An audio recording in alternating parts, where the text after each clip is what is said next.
ಬಂದಿರುವಂತಹದ್ದು ಯಾವುದು? Knight of wands ಬಂದಿದೆ. ಯಾವುದೋ ಕೆಲವೊಂದು ನಿರ್ಧಾರಗಳನ್ನ ಮಾಡ್ತಾ ಇರುವಂತಹದ್ದು, ಧೈರ್ಯದಿಂದ ಕೆಲವು ನಿರ್ಧಾರಗಳನ್ನ ನೀವು ಮಾಡ್ತಾ ಇರುವಂತಹದ್ದು ರೆಪ್ರೆಸೆಂಟ್ ಆಗ್ತಾ ಇದೆ. ಆಕ್ಷನ್ಸ್ ಅನ್ನ ತಗೋತಾ ಇರುವಂತಹದ್ದು ನಿಮಗೆ ರೆಪ್ರೆಸೆಂಟ್ ಆಗ್ತಾ ಇದೆ ಬಾಟಮ್ ಆಫ್ ದ ಡಕ್ ಅಲ್ಲಿ. ಓಕೆ, ಇನ್ ನಿಯರ್ ಪಾಸ್ಟಿನಲ್ಲಿ ಏನಾಗಿದೆ? ನಿಮ್ಮ ಲವ್ ಲೈಫ್ ವಿಚಾರವಾಗಿದ್ರೆ ದ ಫೂಲ್ ಕಾರ್ಡ್ ರೆಪ್ರೆಸೆಂಟ್ ಆಗಿದೆ. ತುಂಬಾನೇ ಚೆನ್ನಾಗಿದೆ, ಜಾಯ್ಫುಲ್ ಆಗಿತ್ತು, ಬಿಗಿನಿಂಗ್ ತುಂಬಾ ಚೆನ್ನಾಗೇ ಇದೆ. ಕಾರ್ಡ್ ಬಂದಿರುವಂತಹದ್ದೇನು? ವೀಲ್ ಆಫ್ ಫಾರ್ಚೂನ್ ಬಂದಿದೆ. ಸೊ ನಿಮ್ಮ ಲವ್ ಲೈಫಿನ ವಿಚಾರವಾಗಿ ನೀವು ಕೆಲವೊಂದು ಬದಲಾವಣೆಗಳನ್ನ ನೀವು ಮಾಡ್ಕೊಂಡಿರುವಂತಹದ್ದು ಇಲ್ಲಿ ರೆಪ್ರೆಸೆಂಟ್ ಆಗ್ತಾ ಇದೆ. ಕ್ವೀನ್ ಆಫ್ ಕಪ್ಸ್ ಏನನ್ನ ರೆಪ್ರೆಸೆಂಟ್ ಮಾಡುತ್ತೆ? ಸೊ ಕ್ವೀನ್ ಆಫ್ ಕಪ್ಸ್ ನೀವು ಯಾಕೆ ಬದಲಾವಣೆಗಳನ್ನ ಮಾಡ್ಕೊಂಡಿದ್ದೀರಾ? ಕೆಲವೊಂದು ರೀತಿಯ ಸ್ಟೇಬಲ್ ಇರಬೇಕು, ಬಹಳ ಕೇರ್ ಅನ್ನ ಮಾಡ್ತಾ ಇರುವಂತಹದ್ದು, ಲವ್ ಲೈಫಿನ ವಿಚಾರವಾಗಿ ಬಹಳಷ್ಟು ಇಂಟ್ರೆಸ್ಟ್ ಅನ್ನ ತಗೊಂಡಿರುವಂತಹದ್ದು ನಿಯರ್ ಪಾಸ್ಟಿನಲ್ಲಿ ರೆಪ್ರೆಸೆಂಟ್ ಆಗ್ತಾ ಇದೆ. ಓಕೆ, ಎಟ್ ಪ್ರೆಸೆಂಟಿನಲ್ಲಿ ಯಾಕೋ ನಿಮ್ಮಲ್ಲಿ 2 ಆಪ್ಷನ್ಸ್ ಗಳು ಇರುವಂತಹದ್ದು ರೆಪ್ರೆಸೆಂಟ್ ಆಗ್ತಾ ಇದೆ. ಯಾಕೋ 2 ಆಲೋಚನೆಗಳನ್ನ ನೀವು ಮಾಡ್ತಾ ಇರುವಂತಹದ್ದು ಅಟ್ ಪ್ರೆಸೆಂಟಿನಲ್ಲಿ ರೆಪ್ರೆಸೆಂಟ್ ಆಗ್ತಾ ಇದೆ. 2 ಆಯ್ಕೆಗಳು ನಿಮ್ಮಲ್ಲಿ ಇರುವಂತಹದ್ದು, 2 ಆಲೋಚನೆಗಳನ್ನ ಮಾಡ್ತಾ ಇರುವಂತಹದ್ದು, ಏನೋ ಒಂದು ರೀತಿಯ ಕನ್ಫ್ಯೂಷನ್ಸ್ ಅಲ್ಲಿ ಇರುವಂತಹದ್ದು ನಿಮ್ಮ ಲವ್ ಲೈಫ್ ನ ವಿಚಾರವಾಗಿ ರೆಪ್ರೆಸೆಂಟ್ ಆಗ್ತಾ ಇದೆ. ಓಕೆನಾ? ಸೆಕೆಂಡ್ ಕಾರ್ಡ್ ಯಾವ್ದು ಬಂದಿದೆ? 10 ಆಫ್ ಕಪ್ಸ್ ಬಂದಿದೆ. ಸೊ 10 ಆಫ್ ಕಪ್ಸ್ ನಿಮ್ಗೆ ಫುಲ್ಫಿಲ್ಮೆಂಟ್ ಇರುತ್ತೆ, ಸಮಾಧಾನ ಇರುತ್ತೆ, ಖುಷಿಯಾಗಿರುತ್ತೆ ಅನ್ನೋದು ನೀವು ಆಲೋಚನೆಯನ್ನ ಮಾಡಿದ್ರಿ. 2 ಆಯ್ಕೆಗಳಲ್ಲಿ ಯಾವ್ದನ್ನ ಸೆಲೆಕ್ಟ್ ಮಾಡಬೇಕು? ಸೆಲೆಕ್ಟ್ ಅನ್ನ ಮಾಡ್ಕೊಂಡ್ರೆ ನನಗೆ ಖುಷಿಯಾಗಿರುತ್ತೆ, ಸಮಾಧಾನ ಆಗುತ್ತೆ ಅನ್ನೋಂತ ಯೋಚನೆಯನ್ನ ಒಂದು ಸಾರಿ ಮಾಡಿದ್ರೆ, ಇದರ ಮತ್ತೊಂದು ಸಾರಿ ನೀವ್ ಏನ್ ಅನ್ಕೋತೀರಾ? ಏನಾದ್ರು ನನಗೆ ಇದರಿಂದ ಮೋಸ ಆಗುತ್ತಾ, ಅಥವಾ ಇದರಿಂದ ನನಗೇನಾದ್ರು ತೊಂದರೆ ಆಗುತ್ತಾ, ನಾನು ರಕ್ಷಣೆ ಮಾಡ್ಕೋಬೇಕಾಗತ್ತಾ ಅನ್ನೋಂತಹ ಆಲೋಚನೆಯನ್ನು ಕೂಡ ನೀವು ಮಾಡುವಂತದ್ದು ರೆಪ್ರೆಸೆಂಟ್ ಆಗ್ತಾ ಇದೆ. ಯಾಕೋ ನಿಮ್ಮಲ್ಲಿ ಸಮಾಧಾನ ಇಲ್ಲ, ಕನ್ಫ್ಯೂಷನ್ಸ್ ಇದೆ, 2 ಆಯ್ಕೆಗಳು, ಯಾವ ನಿರ್ಧಾರವನ್ನ ಮಾಡ್ಬೇಕು ಗೊತ್ತಾಗ್ತಿಲ್ಲ.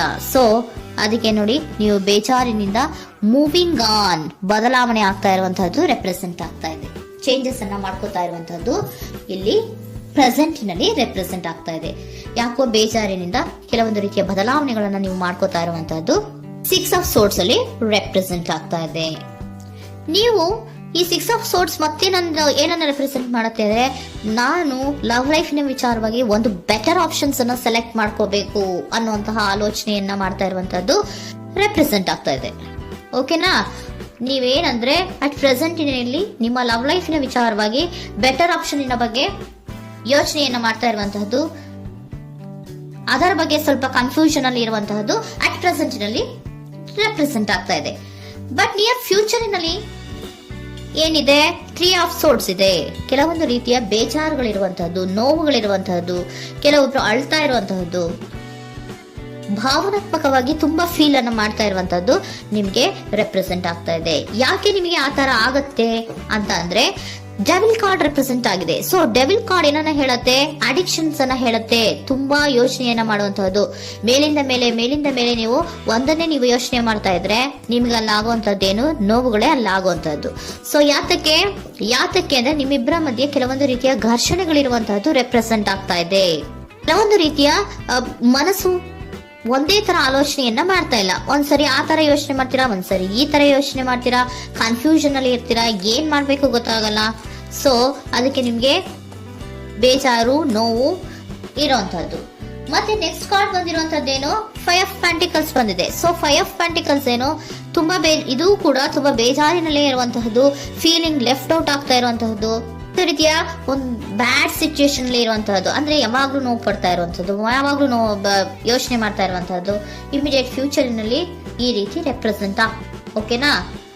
ಸೊ ದ ಮೂನ್ ಕಾರ್ಡ್ ಏನನ್ನ ರೆಪ್ರೆಸೆಂಟ್ ಮಾಡುತ್ತೆ ಅಂದ್ರೆ, ರಿಯಾಲಿಟಿಯ ಕಡೆಗೆ ಹೆಚ್ಚು ಗಮನ ಕೊಡದೇ ಇರುವಂತಹದನ್ನ ರೆಪ್ರೆಸೆಂಟ್ ಮಾಡುತ್ತೆ.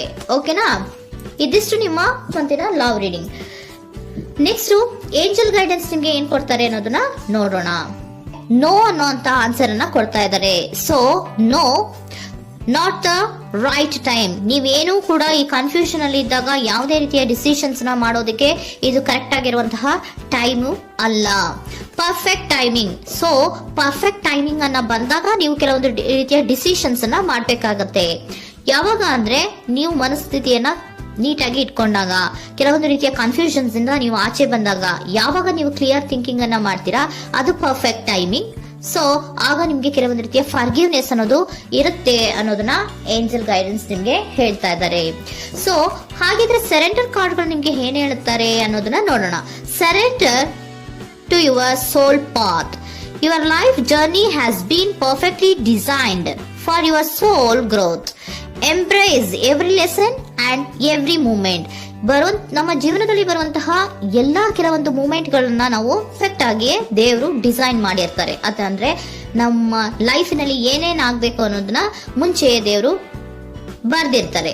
ಸೊ ಅದು ಹಾಗೆಯೇ ನಡೀತಾ ಇರುತ್ತೆ. ಓಕೆನಾ? ನಾವು ನಮ್ಮ ಲೈಫ್ ನಲ್ಲಿ ಬರುವಂತಹ ಪ್ರತಿಯೊಂದು ಲೆಸನ್ಸ್ ಅಥವಾ ಪಾಠಗಳೇನಿರುತ್ತೋ ಅಥವಾ ನಾವು ಏನನ್ನ ನಮ್ಮ ಜೀವನದಲ್ಲಿ ಬರ್ತಾ ಇರುತ್ತೋ ಅದು ಒಂದು ನಮಗೆ ನಮ್ಮ ಲೈಫಿನಲ್ಲಿ ಒಂದು ಲೆಸನ್ ತರ. ಸೊ ಅದನ್ನ ನಾವು ಎವ್ರಿ ಮೂಮೆಂಟ್ ಅನ್ನ ಕೂಡ ನಾವು ಸ್ವೀಕರಿಸಬೇಕು. ಯಾವಾಗ್ಲೂ ಕೂಡ ಅದನ್ನು ಸ್ವೀಕರಿಸಿಕೊಂಡು ಮುಂದೆ ಮುಂದೆ ಹೋಗ್ತಾ ಇರಬೇಕು. ಪ್ರತಿ ನಿಮಿಷವೂ ಕೂಡ ಒಂದೊಂದು ರೀತಿಯ ನಮಗೆ ಪಾಠ ಇದ್ದ ಹಾಗೆ ಅಂತ ಹೇಳ್ತಾ ಇದ್ದಾರೆ.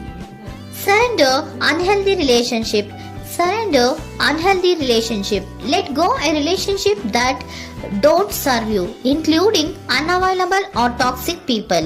You deserve to be treasured by others and to be surrounded by positive people. Unhealthy relationship ನ ಕಡೆಗೆ ಹೆಚ್ಚು ಗಮನವನ್ನ ಕೊಡಬೇಡಿ.